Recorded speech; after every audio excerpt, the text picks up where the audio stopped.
Diamonds, Eramallur, Vadathala.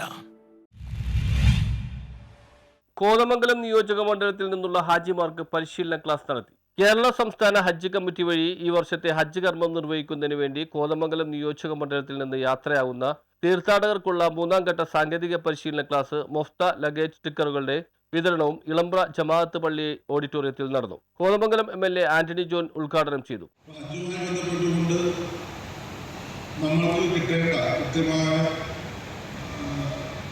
നിർദ്ദേശങ്ങൾ അല്ലെങ്കിൽ നമ്മൾ പാലിക്കേണ്ട കാര്യങ്ങൾ, സാങ്കേതികമായിട്ടുള്ള ഉപദേശങ്ങളടക്കം അത് കൃത്യമായി നൽകാൻ കഴിയുന്ന നിലയിലാണ് ചിട്ടപ്പെടുത്തിയിട്ടുള്ളത്. ഞാൻ കയറി വരുമ്പോൾ പ്രിയപ്പെട്ട ഷാഹാനൊക്കെ അവിടെ വളരെ വിശദമായ കാര്യങ്ങൾ സംസാരിക്കും.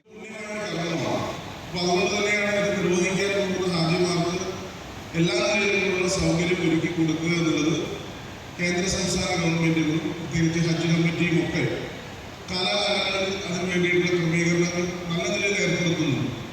പലപ്പോഴും നിയമസഭയിൽ ഇതുമായി ബന്ധപ്പെട്ടുകൊണ്ടുള്ള വിഷയങ്ങൾക്ക് ഉയർന്നു വരുമ്പോൾ മുൻകാലങ്ങളിലൊക്കെ വ്യത്യസ്തമായ കുറേ സൗകര്യങ്ങൾ എനിക്ക് തോന്നുന്നു കഴിഞ്ഞ ബഡ്ജറ്റിന് 5 കോടി രൂപ ഹജ്ജ് കമ്മിറ്റി മെമ്പർ സക്കീർ ഹാജി അധ്യക്ഷത വഹിച്ചു. ജില്ലാ ട്രെയിനിംഗ് ഓർഗനൈസർ ജതിൽ തോട്ടത്തിക്കുളം, മേഖലാ ട്രെയിനർ CM നവാസ്, ആബിദ്, നിഷാദ്, ഫരീദ് പട്ടമാവുടി, ഖാലിദ് മൗലവി പാനിപ്രാപ്, PS നജീബ്, മുഹമ്മദ് വട്ടക്കുടി, പ്രവാസി അഷ്റഫ്, ഷംജൽ PM തുടങ്ങിയവർ സംബന്ധിച്ചു. ട്രെയിനിംഗ് ഓർഗനൈസർ NP ഷാജഹാൻ സാങ്കേതിക ക്ലാസുകൾക്ക് നേതൃത്വം നൽകി. News bureau, Kothamangalam.